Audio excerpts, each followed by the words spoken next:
Bucs fans, welcome back to another episode of the Fear the Bay podcast, where your support makes all other 31 teams fear the Bay. I'm your host, Dana Morales, and in this episode, training camp is right around the corner. I'm going to give you guys a training camp preview. What players should you keep an eye on during training camp and preseason? What key position battles should you keep an eye on also? What is going on with the Benjamin Morrison situation, his rookie contract deal? We'll talk about that. The Buccaneers revealed their white creamsicle jersey. They're calling them the 76 jersey. I'll give you my reaction on that later on. And lastly, PFF released their PFF 50, their top 50 players for 2025. We'll talk about which Tampa Bay Buccaneers made that list. All that and more on this episode of Fear the Bay. Buccaneers football is getting closer than ever. Training camp is literally right around the corner. Rookies come back. They report to One Buc Place on July 21st, veterans July 22nd. And the first practice opens up to the public on July 24th. I will be there in attendance. You got preseason right around the corner. Also, August 9th, you have the first preseason game. The Buccaneers are going up against the Tennessee Titans. You have August 16th, you have the Pittsburgh Steelers against the Tampa Bay Buccaneers. And in week 3, you got the Buffalo Bills against the Tampa Bay Buccaneers. That's August 21st. So football is very near. I'm really excited for that. It's been a long wait. It's felt like forever, but football is finally getting back. So what we're going to do today, we're going to talk about training camp preview. Since training camp is right around the corner, July 24th, I'm going to talk about which players you guys should keep an eye out for and what key position battles we should all be watching, because the Buccaneers have a few really intriguing position battles going on. Maybe most importantly, that cornerback 2 spot with Jamel Dean and the rookies that the Tampa Bay Buccaneers brought in. But let's get started here. We're going to go position by position. So every single position we will talk about here today. We'll start off with quarterback. So quarterback, of course, there is no competition with the QB1 position. We know that Baker Mayfield is the solidified QB1 for Tampa. He is the Buccaneers franchise quarterback here. So there's no competition there, but there is competition with that QB2 position with Kyle Trask. At this point, the veteran Kyle Trask from the University of Florida against Michael Pratt, who's in his second year now. Michael Pratt was a bit nicked up during mandatory minicamp, but Todd Bowles believes that he'll be ready for training camp, which is starting up real soon. Michael Pratt from Tulane has 1 year of experience, which was last year. Kyle Trask, of course, he's entering his 5th year at this point. The Buccaneers signed him to a 1-year deal. I see this as Kyle Trask, his QB2 spot. That's his job to keep as long as he does what he needs to do. Kyle Trask, the Buccaneers like Kyle Trask a lot. Todd Bowles talked about Kyle Trask on the Pewter Report podcast before as one of those players that he can envision in the future becoming a coach. So going from player to coach one day, he believes he has that football intelligence, high football IQ. He's been around with Tom Brady, now with Baker Mayfield. So he's been around a few different quarterbacks, also a few different schemes with Liam Cohen. You had Dave Canales, you had Byron Leftwich, and you had Bruce Arians. So he's been around quite a few different schemes, now with Josh Grizzard. And it seems like the Tampa Bay Buccaneers internally, they like him for his football IQ. We'll get to see him in preseason, how much he's improved. I know Todd Bowles during mandatory minicamp talked about, Kyle Trask had a few nice deep balls, but he needs to stop turning the ball over in practice. So we'll see in training camp and in preseason if he's limiting those turnovers and doing exactly what the Tampa Bay Buccaneers want him to do on that end. We haven't really seen much from Michael Pratt, but we will get a chance, if he's healthy, to see what he can do in training camp and preseason now, of course. All right, running back position. There is no question who the RB1 is on this team, just like the QB1. Bucky Irving had a tremendous year last year, 4th round rookie out of Oregon. We can go over some of his PFF stats here. He was ranked very highly by PFF. They graded him very highly. So Bucky Irving in his rookie year as a rookie had over 1,500 scrimmage yards, or just about 1,500 scrimmage yards. He had 1,122 rushing yards, which placed him at 10th last year, 10th most rushing yards. as a rookie, top 10 already. PFF graded him, his overall grade was a 90.6, which made him the 4th best running back in the league last year. Receiving grade, he got a 90.3 PFF receiving grade, which puts him at 2nd place among 47 qualifying running backs. So PFF has him as the 2nd best receiving running back here. And his rushing grade was an 89%, which put him at 7th. So really, really, really solid year last year for Bucky Irving. He had 8 rushing touchdowns, 5.4 yards per carry.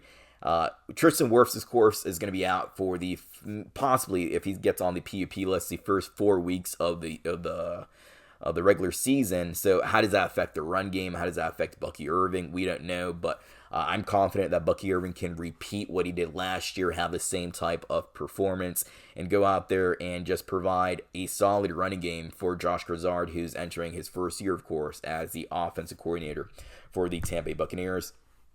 RB2, you can say there's maybe a competition at that RB2 position between Rachaad White and Sean Tucker.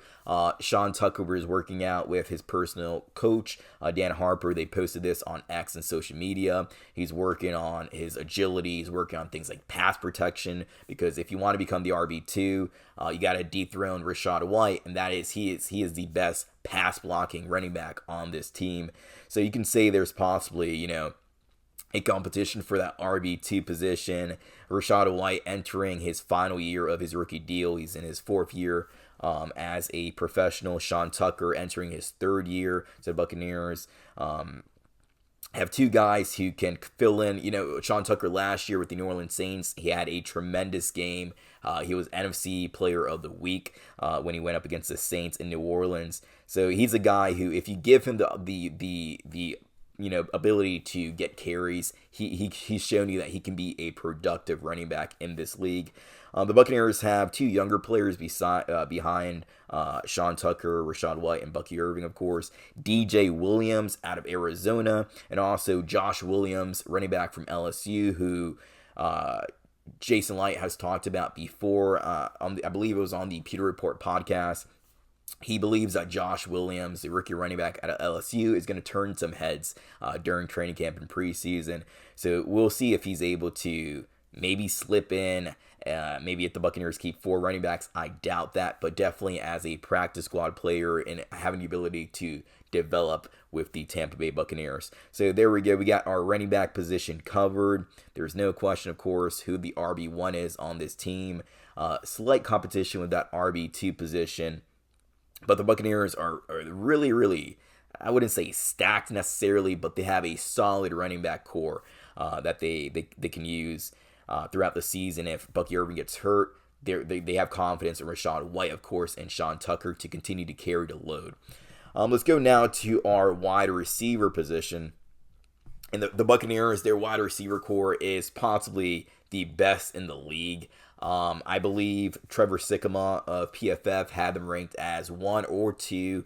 I believe it was number 2, just right behind the Philadelphia Eagles, with A.J. Brown, Devontae Smith, and the cast of characters they have there in Philly. But the wide receiver position for the Buccaneers is likely the most stacked position they have on this team. You have Mike Evans, and you have Chris Godwin. Chris Godwin, we don't know what his availability is going to look like for the beginning of the season. He's still nursing that dislocated ankle injury. Hopefully he can come back in time for week 1, but if he's not, the Buccaneers do have other options, of course, at that position to fill in the meantime. But I think a lot of people forget about how productive Chris Godwin was before his injury in week 7 during that game against the Baltimore Ravens, that gruesome injury. But he was the number one fantasy wide receiver at that point in entering week 6. He had the game against the New Orleans Saints. We had 13 targets, 11 yards, 100 plus receiving yards. So he was very predictive. I believe his numbers looked even better than Mike Evans before he got injured. So Chris Godwin was doing really well for himself, was having himself a great season, and then that injury comes in, and of course, he's out for the remainder of the season. So, will he be ready for week one? That is a question that everybody wants to know. We will see.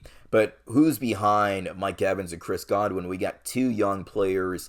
Of course, you have Jalen McMillan, who was the outstanding rookie last year for the Tampa Bay Buccaneers out of Washington, had 8 touchdowns last year. Think about how good that was. I don't believe Chris Godwin has had 8+ touchdowns since 2019 when he had 9 touchdowns. I believe it was 2019. But he did really, really, really well for himself. So you have Emeka Egbuka also from Ohio State, the first round rookie selection of the Tampa Bay Buccaneers. So who is going to be that wide receiver 3? That's kind of the battle there. I know Josh Grizzard from his conversation with Rondé Barber on the Rondé Barber Show, he's really excited to see what Jalen McMillan can do, carrying over that momentum he had from his first year over to his second year. So you can say there is a competition for that wide receiver 3 position between Jalen McMillan and Emeka Egbuka. Who's going to win that? Both will get playing time. Both will see the field plenty, especially if Chris Godwin is not available for the beginning part of the season. And I wouldn't rush Chris Godwin back. Also, you don't want him to come back a bit too soon and re-aggravate that injury or just hurt his chances of being effective down the line when the Buccaneers are late in the season, either fighting for a playoff spot or if they're in the playoffs and trying to fight for a Super Bowl ring. But there's that wide receiver 3 position. So our top 4 wide receivers, of course, Mike Evans, Chris Godwin, Jalen McMillan, Emeka Egbuka, however you want to put them there for the wide receiver 3 position. And then behind them, you have quite a few guys competing for that wide receiver 5 position. And if the Tampa Bay Buccaneers keep a 6th wide receiver on the roster, they're fighting for that wide receiver 6 position also. You, of course, got Cameron Johnson. You have the veteran Sterling Shepard. You have the 7th round rookie Tez Johnson of Oregon, who Todd Bowles has explained that he's working himself into becoming a vital part of the offense. So what exactly does that look like? Is he going to be a gadget player? He's not the fastest guy on his 40 time. He got a 4.51 40. But he is football quick. He's very quick. The Buccaneers have also put him back there as a punt returner. He's also claimed that's going to be his spot as a punt returner on this team. He's going to be the guy to carry that load there. But you have Garrett Green, who was the quarterback who converted to wide receiver this offseason from West Virginia University. You have, who else do we have? We got Ryan Miller here. We have Trey Palmer. Trey Palmer at this point has become really a forgotten guy. He's a speedster who he always, wakes up angry. He posts before games. But he needs really to show out. There's one player on this wide receiver core who really needs to show out this training camp and preseason. It's Trey Palmer. His job is definitely not secure let's say, of course, Mike Evans, Chris Godwin, Jalen McMillan, and Emeka Egbuka. Those are your 4 guys. And Tez Johnson, who is working, as Todd Bowles said again, he's working his way to become a vital part of the offense. Slot in Tez Johnson as your wide receiver 5. Now you have Sterling Shepard, you have Raheem Jarrett, you have Cameron Johnson, you have Ryan Miller, you have Garrett Green, you have Trey Palmer. All these guys fighting for that wide receiver 6 position. That wide receiver 6 position, if the Buccaneers decide to keep 6, of course, again, that's going to be a very interesting competition to watch play out. Those guys, they're all fighting for that final spot for that wide receiver position if the Buccaneers decide to keep that many wide receivers. Tight end position. The Buccaneers kept no new additions to the tight end room. The Buccaneers have the same exact guys they had last year. That's K. Dotton as your tight end 1. Payne Durham from Purdue as your tight end 2. You have Devin Cope, the speedster out of Washington. And they have Coke Keefe, of course. So no changes here. There's no dethroning, I believe, K. Dotton, who's entering his contract year as that tight end 1. But maybe there is you could say a tight end 2 competition between Devin Cope and Payne Durham. who can become that tight end 2, get a little bit more playing time on the field. I would like to see Payne Durham get a bit more playing time in the end zone because he's a big body tight end, 6'5", 255 pounds. I would like to see Devin Cope get on the field more often. He is a speedster, he's a speedy tight end. So no changes to the tight end room. However, there you can say there possibly is, again, a tight end 2 competition between Devin Cope and Payne Durham. I would like to see how those guys continue to improve and develop as they continue their career. Payne Durham entering his 3rd year, Devin Cope entering his 2nd year. All right, let's move over to the tackle position now.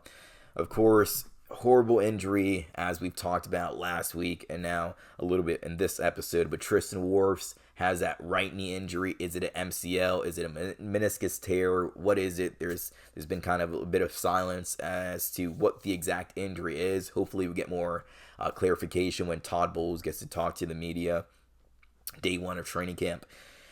But you have Tristan Wirfs, who is possibly a candidate. It seems likely that he's going to be put on the PUP list, the PUP list. He'll be out the first 4 weeks of the season. So, again, we talked about it last week, but who fills in that role? Most likely it's Charlie Heck.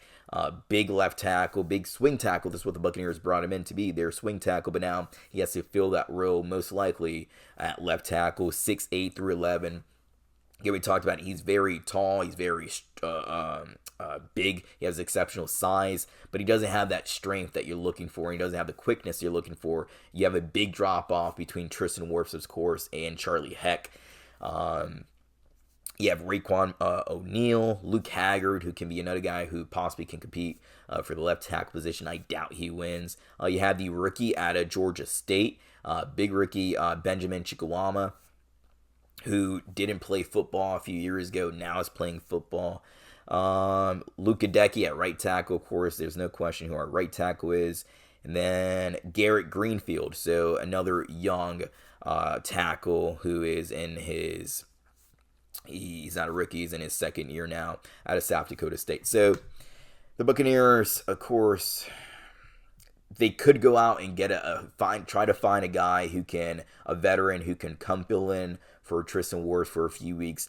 But at this point, I possibly doubt it. I think they're going to go with Charlie Heck. And like I explained last week, it's probably better that Tristan Wirfs, they know this injury, is going to become a problem early. They know it now rather than waiting. Maybe it happened, he re-aggravated his injury later on in training camp, or he, hurt himself in preseason or something like that. So it's better that this injury happened early and now.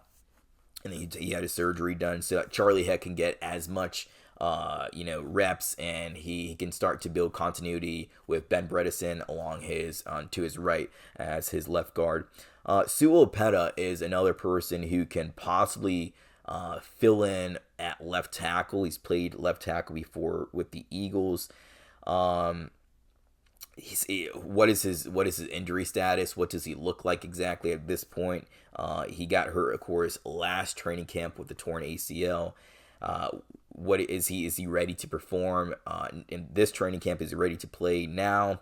Or is he a guy who's going to continue to work to get healthy as we get closer to week 1? Center position, of course, Graham Barton entering his 2nd year, the rookie out of last year's rookie out of Duke, 1st round pick. With Robert Hainsey gone, who was his backup and his really mentor, who helped him out a lot, he has to become, I want to see him become more of a vocal leader, and I know that's going to be a real key point of his this season, to become more of a vocal leader for this offensive line. You remember the days where Ryan Jensen, there was no question who the leader of the offensive line was when he had Ryan Jensen playing his nasty, mean streak, who was a guy who plays past the whistle. Real tough-nosed guy. You have Jake Majors behind him, the rookie center out of Texas. So you have, those are our 2 main centers. Of course, they have all their guys who kind of versatile and play center at time.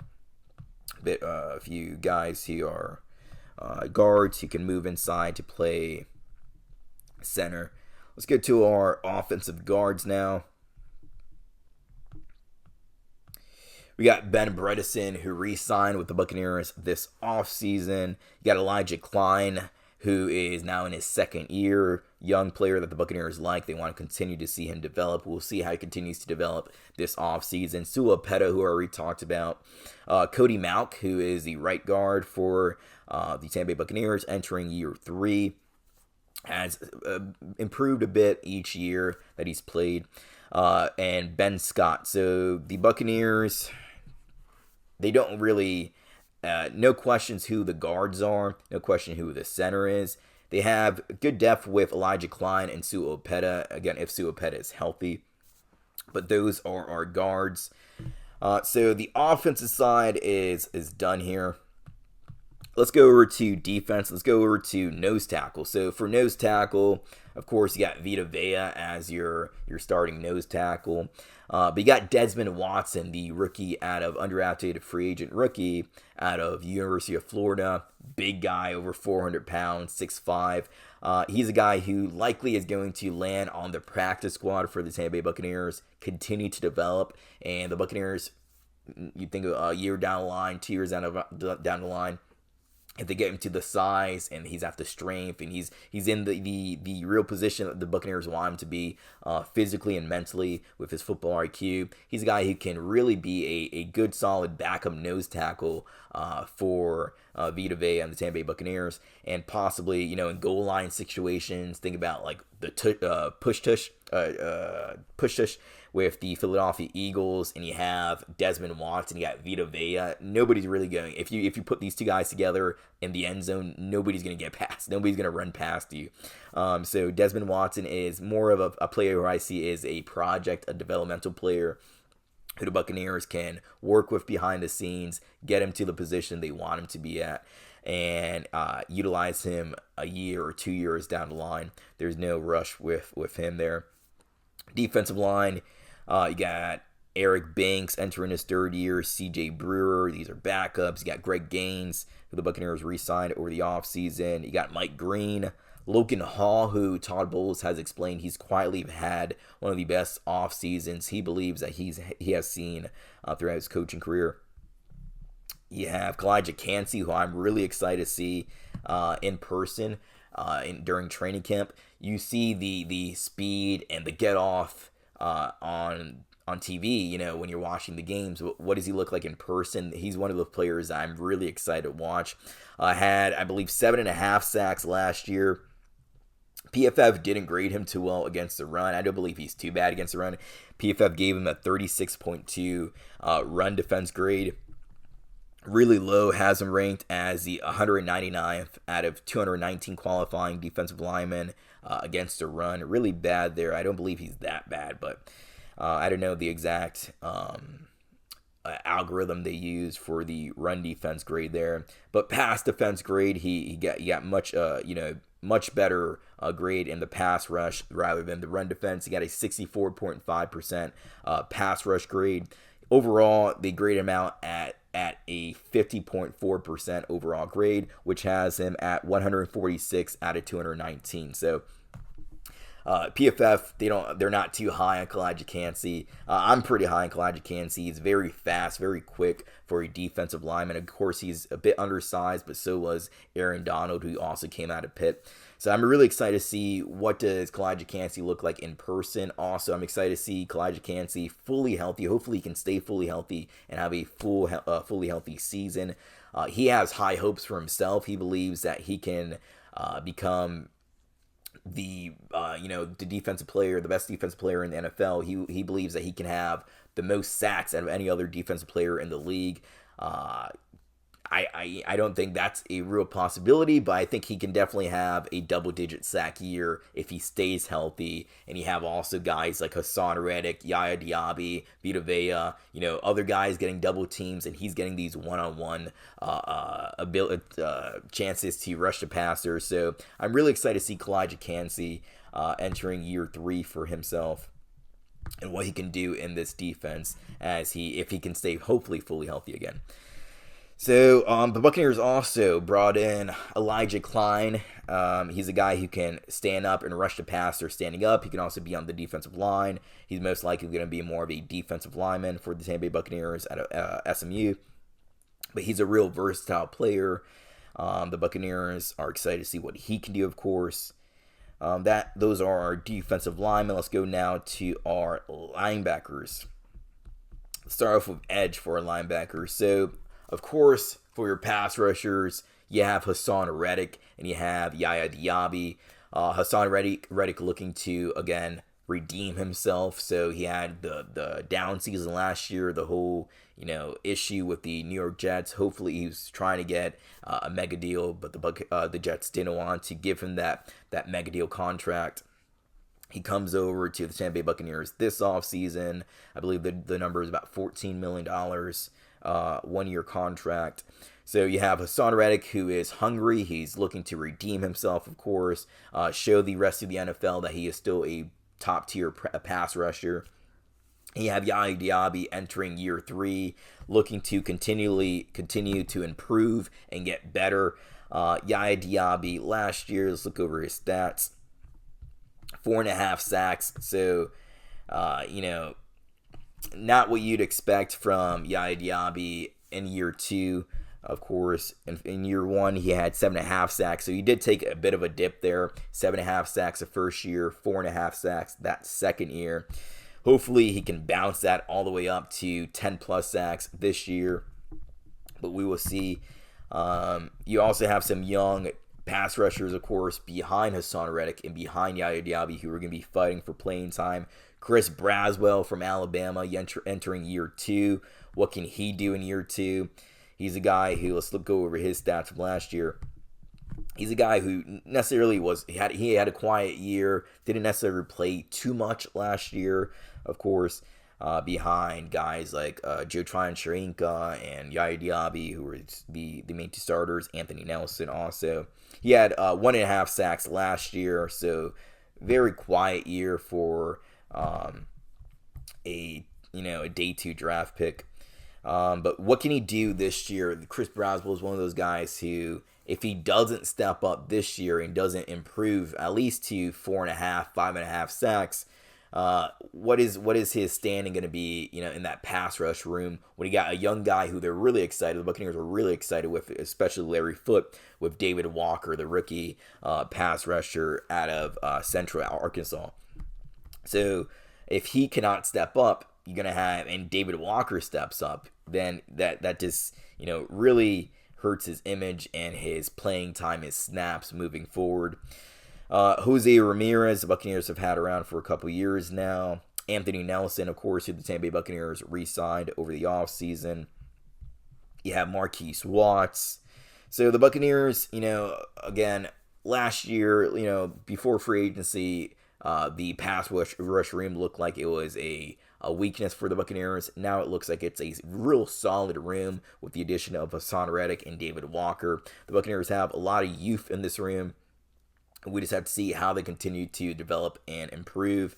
Larry Foote now as the outside linebackers coach. He was the outside linebackers coach when the Tampa Bay Buccaneers won the Super Bowl, when they had JPP and Shaq Barrett. So let's see how this room can help improve the Buccaneers' overall success on defense.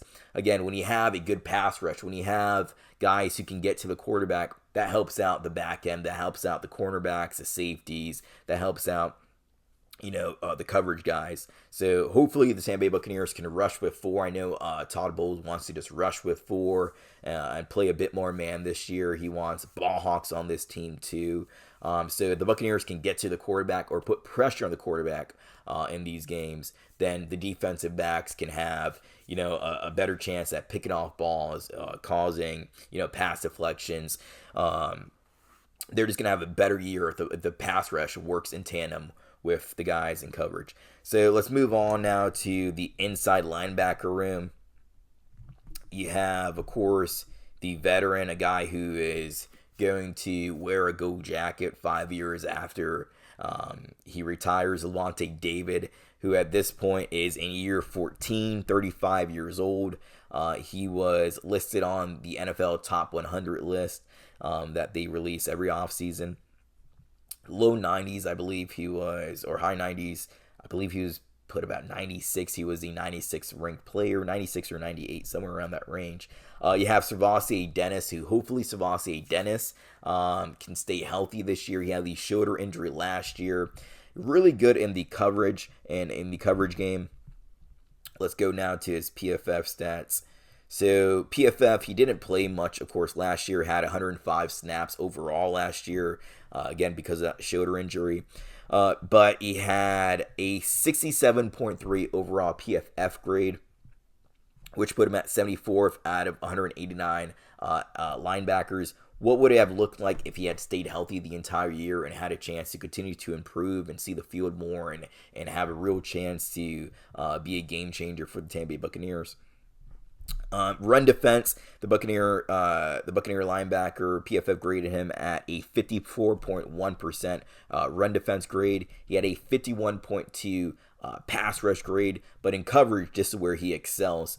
He had a 74.3 pass rush grade, which put him at 16th out of 189 qualifying linebackers. So really good against coverage. The Buccaneers know he can get to the quarterback.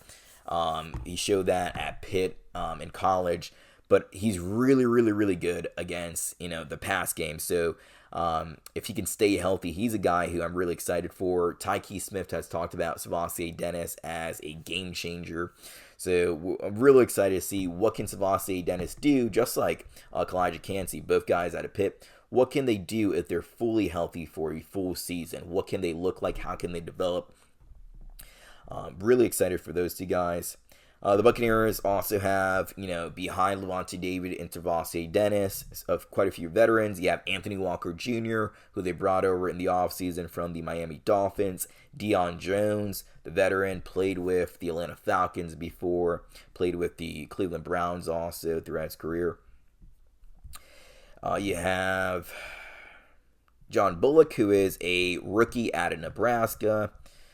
Potential practice squad guy here if he can show out. And another rookie from Iowa, you have Nick Jackson. So the Buccaneers have some veterans. They also have some young undrafted free agents who are trying to find their way either on this roster or on the practice squad. But again, can Savasi Dennis stay healthy? He's been a bit injury plagued throughout his early career here in Tampa Bay. Now entering year 3, can he stay healthy for a full season? Hopefully he can, because I believe he can be a really, really solid inside linebacker and possibly the future of the inside linebacker room once Lavonte David retires. Let's go now to the cornerback room. So the corners. Of course, the Buccaneers have Jamel Dean and Zion McCollum. Zion McCollum being the CB1. He is entering his contract year. He's 27. In his 4th year in the league, his contract year, of course. You have Jamel Dean, who is fighting for a starting spot. He's fighting to keep his starting cornerback 2 spot. So the Buccaneers brought in, of course, in the draft, they brought in, you have Benjamin Morrison in the 2nd round, Jacob Parrish in the 3rd round. And Benjamin Morrison, he has the contract situation, which we'll talk about later on. But I expect that he will sign his contract soon, if he hasn't already when this video is released. But he'll be out there. He'll be competing. Jacob Parrish has been a guy who has been flying around. I know Mike Evans talked about him with high praise. Todd Bowles has talked about him with high praise. Jacob Parrish, he's a bit of a smaller guy. He's listed at 5'10", 198. The Buccaneers normally, for the outside corners, like longer, lengthier guys. Think about Jamel Dean. Think about Carlton Davis. Think about Zion McCollum. But Jacob Parrish is a guy who has a lot of versatility. The Buccaneers made sure that they stated this basically from the time they drafted him that night, that he's a guy who can play inside in the nickel position, or he can play outside. So the Buccaneers are really excited to see him continue to improve. I see him as, him, you have Christian Izien, 2 of the top guys who are fighting for that nickelback position. And he has a lot of speed. He's tough. He could play man-to-man defense. So I see him as a guy who has a bright future for the Tampa Bay Buccaneers. Who else do we have? We have you have Bryce Hall, who suffered the leg injury in week 1 all the way last year against the Washington Commanders. Again, in that game, Christian Izien, a really versatile player for the Tampa Bay Buccaneers, go outside and play outside corner. Hasn't done that. Didn't do that since high school. Hasn't played outside corner since high school. But he's a versatile guy. Does what the team needs him to do. He went outside, played outside corner, helped the Tampa Bay Buccaneers in that game. So again, you got Zay McCollum, solidified cornerback 1 for this team. Jamel Dean, who, if he cannot stay healthy, is going to possibly lose his job to Benjamin Morrison or Jacob Parrish if Jacob Parrish doesn't win that nickel corner position battle. But he's a guy who really needs to stay healthy, catch those interceptions. I know Kevin Ross has talked about that. Todd Bowles has talked about that. Zay McCollum has joked around about Todd Bowles being on Jamel Dean every time he drops a possible interception in practice. He's a guy who is high character guy, fun guy in the locker room, all these things, but he needs to stay healthy, and if he doesn't stay healthy, that's possibly going to cost him his starting position for the Tampa Bay Buccaneers on this roster. You have some younger guys. You have Roman Perotti from Ohio, rookie, undrafted free agent. You have Josh Hayes, of course, who has played a lot of special teams for the Buccaneers from Kansas State, entering his 3rd year. Tyreek Funderburk. I don't want to see Tyreek back on the field. The Buccaneers had to put him out there because of injuries, of course, last year. Hopefully, we don't have to see Tyreek Funderburk out there this year. He's a guy who they can possibly sneak onto the practice squad or just place on the practice squad. Kendall Vildor, who the Buccaneers brought over from the Detroit Lions. He's a guy who is a core special teamer for the for the Lions last year, is coming in, taking over for Tavier Thomas, who went to the Minnesota Vikings over the offseason. He's going to come in, be possibly that core special teams guy for the Tampa Bay Buccaneers. So for the cornerback room, again, it's Zay McCollum, then it's Jamel Dean, and it's those rookies who are competing against Jamel Dean. For the nickelback position, Todd Bowles has put a few names out there, including J.J. Roberts, safety, who we'll talk about real shortly here. Christian Izien. You have Zay McCollum, who he also named him as a possible guy who can play inside at nickel. You got, of course, Jacob Parrish. So a lot of guys who are going to compete for that nickel corner position, and also you have that tight cornerback 2 battle there. Let's go over to the safeties now. So safety is one of those positions for the Buccaneers that I don't feel too confident with. You have Antoine Winfield Jr., super solid guy, great player, tremendous player. Of course, he was injured last year for a good chunk of the season, but hopefully he comes back, and he's a guy who's really humble, real high character guy, like Jamel Dean. Always he plays with a lot of effort, plays as hard as he could possibly play. Think about him knocking out the ball from Kyle Pitts, I believe it was last year or the year before, in the end zone. You think about the fumble he caused also against the Carolina Panthers also. So Antoine Winfield Jr., guy who, again, just like Sebastian Dennis, just like Elijah Cansey, hopefully he can stay healthy this season, because if he is healthy, he's one of the top, if not the top safety in the NFL, and he was paid like the top safety last year when he became the highest paid safety in the league when the Buccaneers decided to re-sign him. You have Tyke Smith, who is going to transition from nickel to now safety, playing alongside Antoine Winfield Jr. So Tyke Smith, a guy who the Buccaneers want to see become more vocal. Of course, when you're a safety, you have to be more vocal than you are as a nickel back, as a nickel corner on this defense. But Tyke Smith and Antoine Winfield Jr., no question who your 2 safety starters are. Behind them, though, I'm not too confident with the depth behind these 2 guys. I am confident with Christian Izien backing up Antoine Winfield Jr. and Tyke Smith being the backup to those 2 guys. But behind him, you have Kayvon Merriweather, J.J. Roberts, you have Marcus Banks, you have Shiloh Sanders also. So I know the Buccaneers really like J.J. Roberts, and I'm excited to see what can he do in training camp and preseason. He's a guy who Todd Bowles has explained he's fast like a corner, but he'll hit you like a safety. They like his football intelligence also. So in my real early predictions, if the Buccaneers were to keep four safeties, it would be Tyke Smith, of course, Antoine Winfield Jr., Christian Izien, and J.J. Roberts. Guys like Shiloh Sanders, Kayvon Merriweather, Marcus Banks, most likely practice squad guys, but we'll see. Injuries can happen. The Buccaneers might decide to keep, an extra guy because of an injury or something of sorts.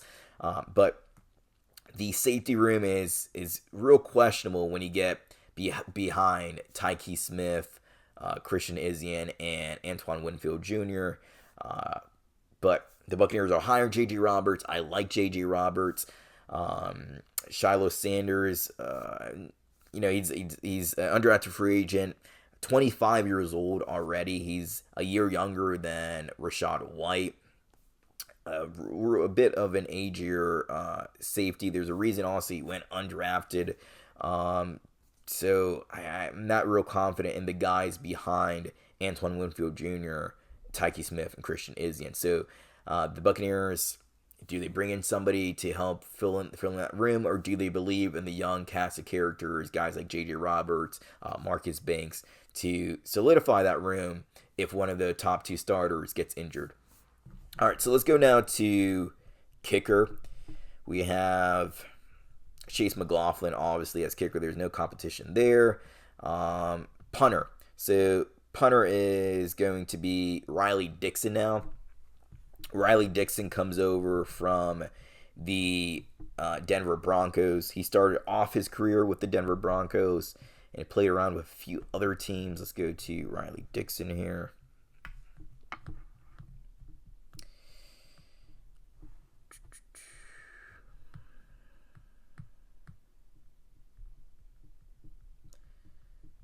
So, of course, the Buccaneers last year had a few different guys play punter for them. Jake Camarda, of course, got released last year for poor performance. Let's try to see if we can find Riley Dixon here. There we go. All right, so Riley Dixon started off his career in 2014. He's entering his 10th year. He's 31 years old. So the Buccaneers brought in a veteran punter who they believe can take care of the punting duties for this year and a few years down the line. But he started off his career with Denver, played 2016 in Denver, 2017, 2018 he went to the New York Giants, played with the New York Giants for 4 seasons with the New York Giants, then went to the LA Rams, and then played the last 2 years with Sean Payton and the Denver Broncos. So playing back where he started his career. Now with the Tampa Bay Buccaneers, he will take over punting duties. Hopefully the Buccaneers have found their answer at the punter position. They found their answer, of course, with Chase McLaughlin at the kicker position. Now with the punter position, have they found their long-term answer, at least short to long-term, given the fact that he's 31? But as a punter, he can play for quite a bit. You're not getting hurt. And then at long snapper, let's see, long snapper. All right, so the Buccaneers still just have Evan Deckers on the roster, so there's no competition with who the long snapper would be unless Evan Deckers gets injured. Evan Deckers will be out of Duke, will be the starting long snapper for this team. So the Buccaneers have about 22 rookies on this 90-man roster. I'm really excited to go see guys like Kalijah Cansey, of course, all the rookies. I want to see Tez Johnson, how he performs out there, see how he performs on punting duties, but also when he's a part of the offense. Jalen McMillan, I want to see how he looks like and how he improves in year 2. There's a lot of excitement around the Tampa Bay Buccaneers this season. Again, I've said this before. I believe they're a Super Bowl contender. They just need to make sure they can stay healthy. Of course, the season has already started, and they already suffered a serious injury short-term serious injury to Tristan Wirfs. We don't know the status of Chris Godwin. Some depth pieces also, like Sua Opeta. Will he be healthy for week 1? Or to at least compete in training camp and possibly be the short-term answer at left tackle if the Buccaneers decide to look elsewhere besides Charlie Heck as the starting left tackle. But I'm excited to see training camp. Football is right around the corner. Training camp and preseason is right around the corner. I'm really excited. I love football, of course. I'm sure everybody watching this loves football. Let's get to our top 3 headlines. Bucs fans, want to know how you can help this channel, Fear the Big, grow and expand? All you have to do is 3 simple things: like, subscribe, and comment. They're quick, they're simple things to do, they're free, and what it does is it helps boost out this content to more Buccaneers fans like yourself. So when YouTube sees you liking, subscribing, and engaging with the content, they boost this content out to more viewers like yourself. So please, if you can, like, subscribe, and comment. That helps me out a lot. And let's get back to the video. We don't want to miss that. So what's going on with the Benjamin Morrison contract situation for the Tampa Bay Buccaneers? The Buccaneers have signed all of their draft picks besides second-round draft pick Benjamin Morrison. This is an issue that is not unique to the Tampa Bay Buccaneers. It's something that's happening with all second-round picks, or the majority of second-round picks in the NFL right now.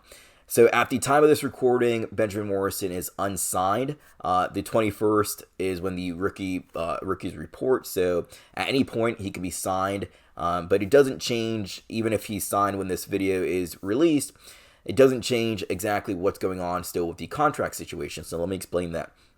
So the agents of all these second-round picks are attempting to solidify fully guaranteed or mostly fully guaranteed contracts for their second-round picks. So normally, the first round you have, those are fully guaranteed, but second round and downwards, of course, those aren't fully guaranteed contracts. And the agents are trying to make a move to get all these second round picks to be fully guaranteed or really highly fully guaranteed. So let's go through a few players and see, in the second round, who have signed already and how much guaranteed money that they've had. So Benjamin Morrison, this isn't unique to him in his situation. This is just all second round picks. They're getting this, this advice to kind of not sign the contract yet. And let's see how much fully guaranteed money we can get for your rookie deal. So look at the 40th overall pick, which is so Benjamin Morrison was the 53rd overall pick, and the nearest guy above him who has signed a fully guaranteed contract in the second round is the 40th overall selection, who was Tyler Chuck, the quarterback for the New Orleans Saints. He got a fully guaranteed contract, comes out to about $10.79 million deal there. So for all 4 years of his rookie deal, it will be guaranteed. Look at guys like Carson Schwarzenegger from the Cleveland Browns. He got a fully guaranteed contract. Also, the 34th overall selection, Jaden Higgins, wide receiver for the Houston Texans now. He got a fully guaranteed contract, 4 years, $11.7 million. So now let's look at guys who didn't get a fully guaranteed contract and how close they are to in relation to draft selection to Benjamin Morrison. So at this point during the recording, the 52nd overall selection has not been signed. But the 51st has been signed. It was just a 4-year deal, no specific contract details there. But Elijah Arroyo, from the tight end from the Seattle Seahawks, he was the 50th overall selection. He got a 4-year, $8.813 million deal with $6.872 million guaranteed. So that's probably estimates about the first 2 years fully guaranteed, and the third year, if not fully guaranteed, almost fully guaranteed, and that 4th year not being guaranteed. So we can go down a little bit more. We can go to guys like the 60th overall selection, R.J. Harvey, running back for the Denver Broncos. He signed a 4-year, $7.36 million deal. The first 2 years of that deal are fully guaranteed. The third year is 47.7% guaranteed. So you can't negotiate how much you're going to make in these rookie deals. Those are pretty much slotted with where you're selected. So the 33rd overall selection is going to make more money than the 53rd overall selection. So those are predetermined already. But the thing they can negotiate is the amount of fully guaranteed money that they're going to receive on their deal. What will Benjamin Morrison's situation look like? Mike Greenberg, obviously, Jason Light, the front office, they're taking care of this issue. He'll be signed. There will be no issue. He'll play for the Buccaneers. There's no issue there of whether he's going to hold out like of the season or anything. I don't envision that at all. But Benjamin Morrison's contract situation, if it's not fully guaranteed, it's most likely going to be, the first 2 years fully guaranteed, the third year maybe about half of it or a little bit more than half of it fully guaranteed, and that fourth year not fully guaranteed. So no guaranteed money for that final year of that rookie deal. This is again, this is an issue that's not unique to Benjamin Morrison, and at this point of when this video comes out, Benjamin Morrison might have already signed his rookie contract. But again, it doesn't change what they're trying to get. All these second round picks, their agents want fully guaranteed or mostly fully guaranteed contracts for the second round pick. And this is something that we're likely going to see moving forward also. They're going to do this same thing probably again next year and try to get these second round picks to be fully guaranteed. But once these second round picks are fully guaranteed, does it continue to move down? Are the third round picks now going to try to get fully guaranteed money? And does it continue to kind of trickle down? And then eventually, when we think about a decade later on, are all draft picks going to have fully guaranteed contracts? Is that the path? Is that where the NFL is going? We don't know. We'll have to see. But either way, this is what's going on with the Benjamin Moore situation. Let's go on to our next headline. The Buccaneers unveiled their 76 jerseys. That's what they're calling them, the white creamsicle jerseys. And they're so clean. They look really, really, really nice.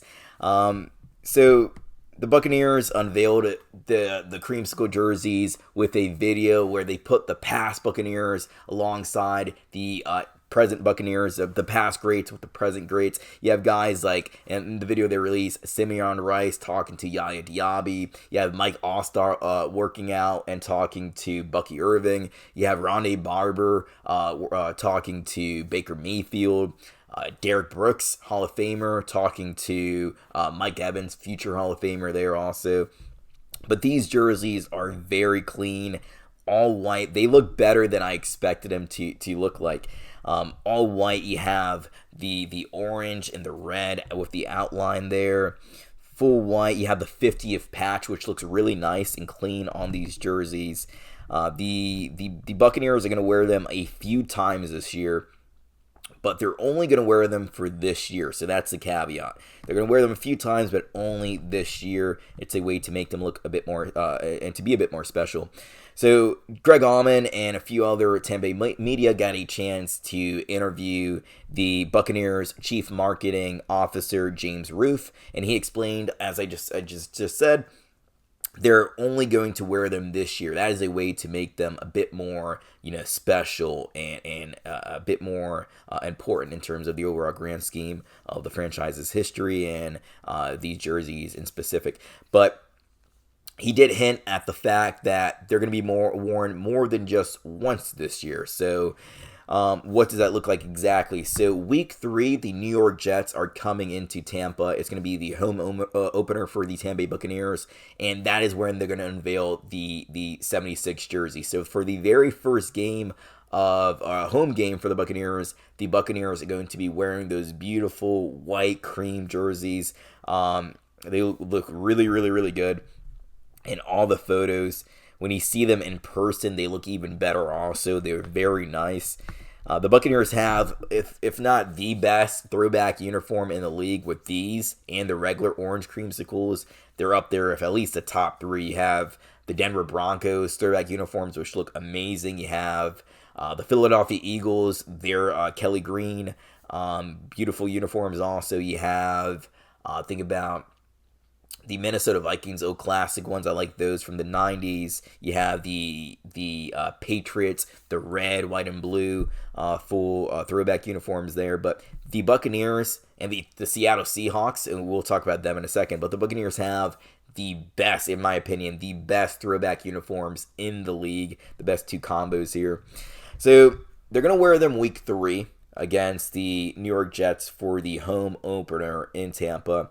But they're also going to do something where they're going to wear them in week 5. So if Tristan Wirfs is out for the first 4 weeks and he's on the PUP list, the PUP list, he wouldn't get a chance to wear those white creamsicle jerseys. But he is going to get a chance to wear them if he comes back in week 5 against the Seattle Seahawks. So the entire time when the Buccaneers were hinting at the fact that they're going to reveal and bring back the white creamsicle, the right creamsicle throwback jerseys, I've always kept in mind, are they going to do something where they wear them the same game, against the Seattle Seahawks? Because both teams came into the league the same exact year, 1976. Both teams celebrating their 50th season, and both teams decided to collaborate, come together, and do this, execute this, and it's going to be possibly one of the most beautiful games ever played on the field, on grass.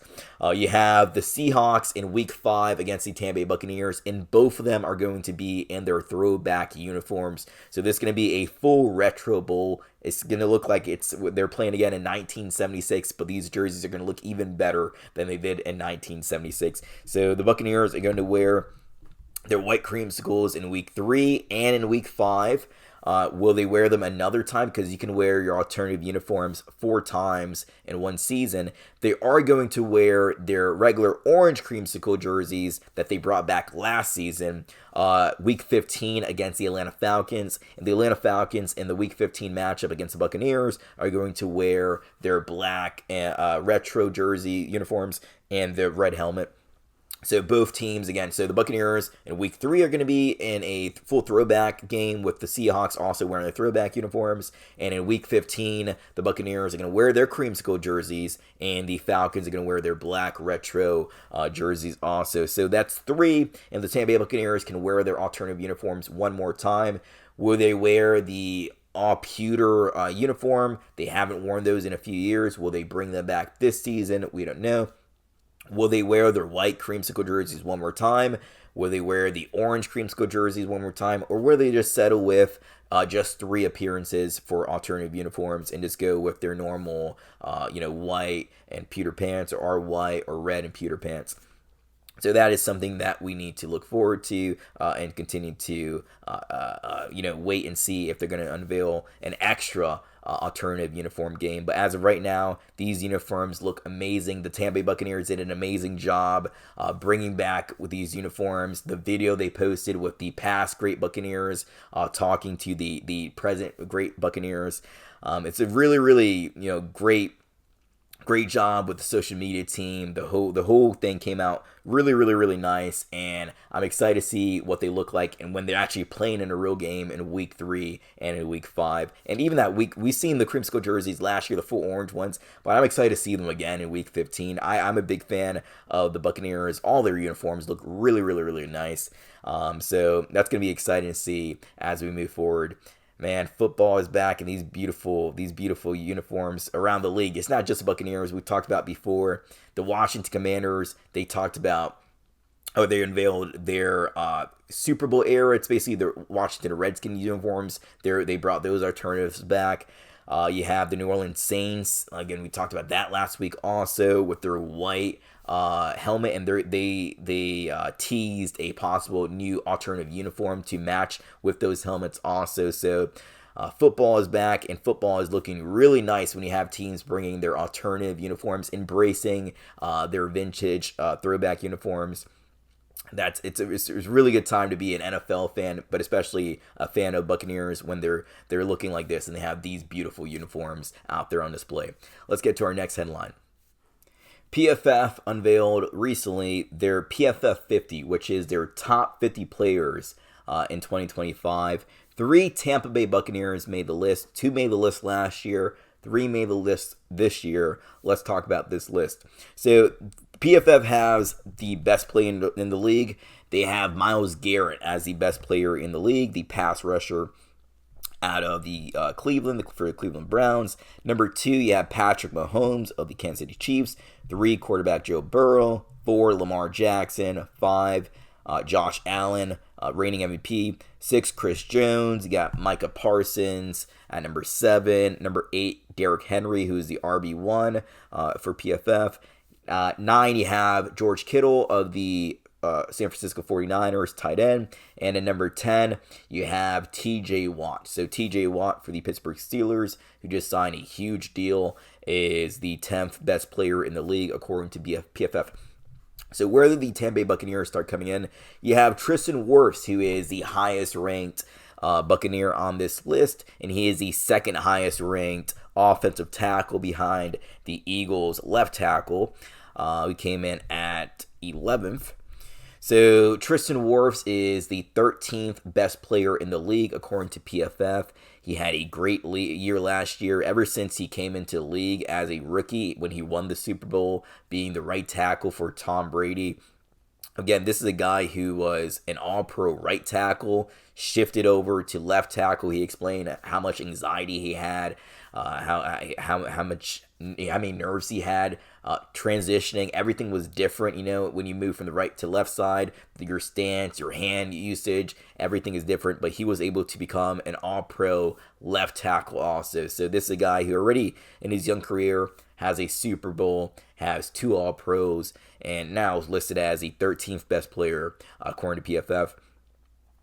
You have also 2 other Tampa Bay Buccaneers players who made the list at 42. So again, this is PFF 50, so top 50. The next 2 barely come in, but they're there. At 42, you have safety Antoine Winfield Jr., who is a tremendous talent. If he wasn't hurt for a good portion of 2024, he would be ranked much higher than he is now.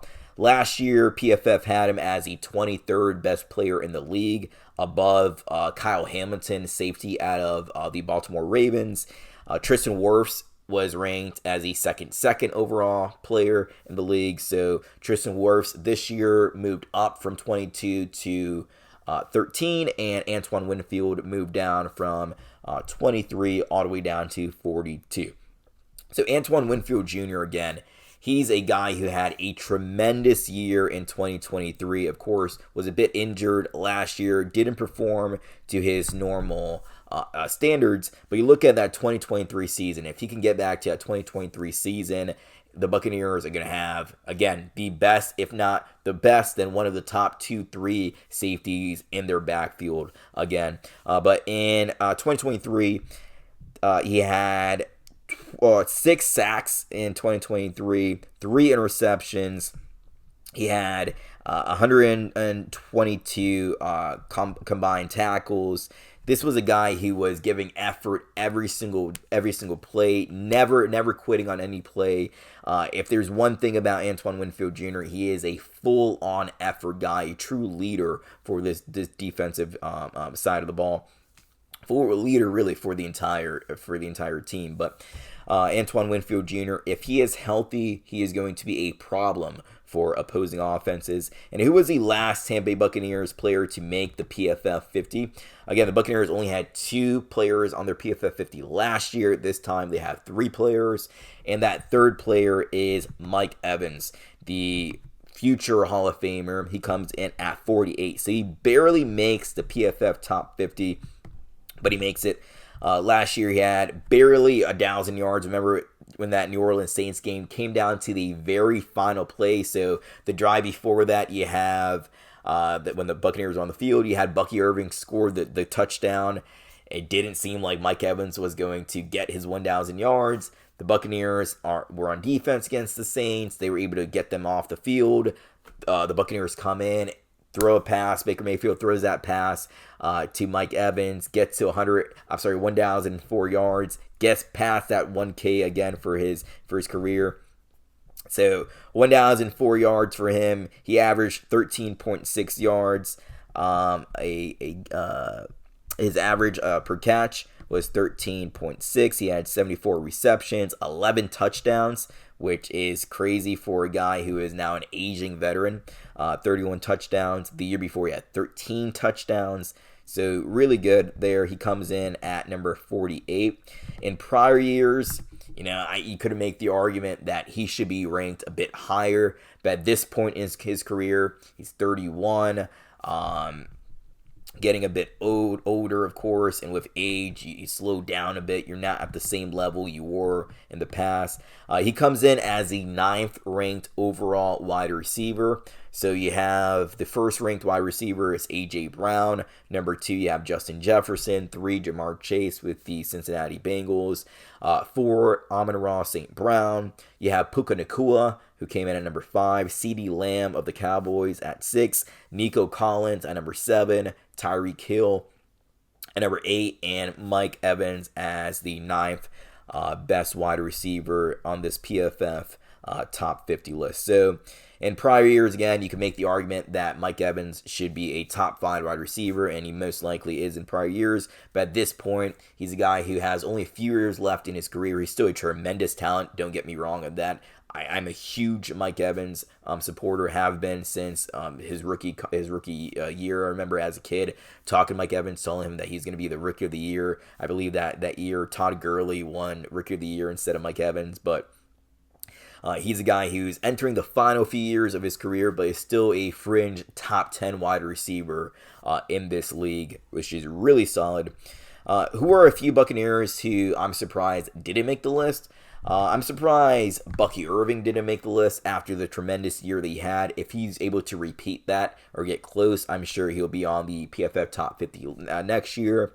Vita Vea is another one of those guys who's getting a bit older, but should still be on this list. One of the best nose tackles in the league. So those are two guys. If Chris Godwin had a fully healthy year last year, again, he had really good stats entering week 7. He was one of the top, if not the top, wide receiver in terms of receiving yards entering week 7 before he got injured in that Baltimore Ravens game.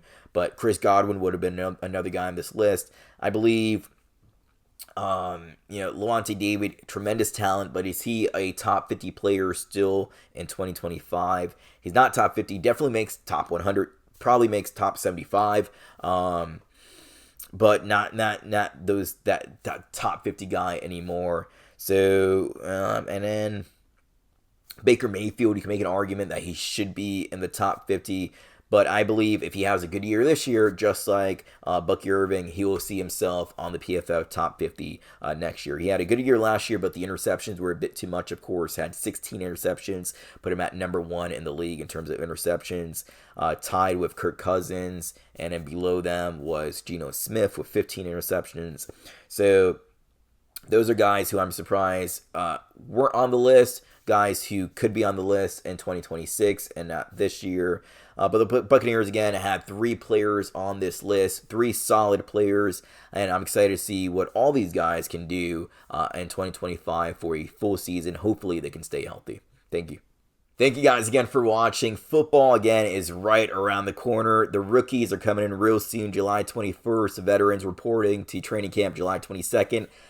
Practice opens up to the public July 24th. I will be there. I'll also be there for the July 25th practice that's open to the media. Try to get as much good footage as I can for you guys. Try to also get a real insight of what is going on, who's looking good, who's dropping passes, who's getting sacks, who's lacking in terms of offensive line protection. Is Charlie Heck holding up? Is Ben Chigawama threatening him to become the short-term answer at left tackle? So really excited that football is coming back and training camp is very near. Training camp is basically here. Thank you guys again for watching.